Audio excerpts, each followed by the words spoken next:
Retri. Ер нь нэрний учир юу вэ? Өмнө тэгтээ Joker байсан шүү дээ. Яагаад Joker гэж нэр?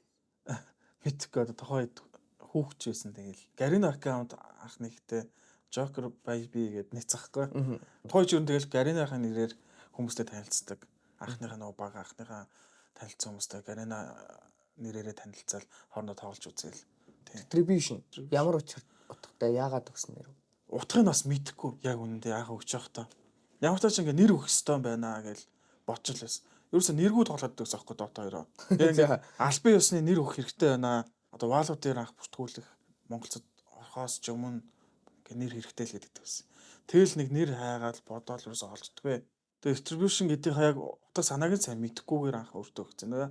Ягаад тэр одоо тэр нэг WoW тоглолдог байсан. Тэгэл WoW-ийн нэг Paladin-ы talent гэдэг байхгүй distribution гэдэг нэртэй. Тэрийг харж байгаа л нөхцөн шүү. Тэр яадаг талент болоод ингэж амар inspiration авч юу? Гэхдээ тэр нь ер нь л алдаг талент. Яг зодор DPS гэдэг амар талент. Тухайн яг намайг тоглолдог байх чинь ер нь Street Paladin гэж байдаг байхгүй. Street Paladin ер нь амар байсан.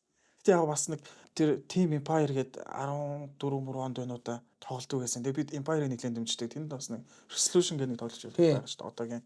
Тэгэл нэг адилхан R өсөн хүмүүстэй. Ер нь тий Resolution гэдэг надад ингээд тухайн үед бас ингээд харахад бичлэлт нь их гоё. Уншигдахад их гоё юм шиг. Ер нь ингээд нэг гоё санагдаад. Тэгээ тэрнтэй их төстэй. Idle-асаа бас жоохон inspiration авч нэр мөрөө ингээд тий бас төгүүлэх маягийн ч юм уу тий. Тэсэр нь бас тэр яг WoW-тойгоо холбоотой байсан. Тэгэл за энэ ер нь зүгээр юм байна ингээд л хүчээ.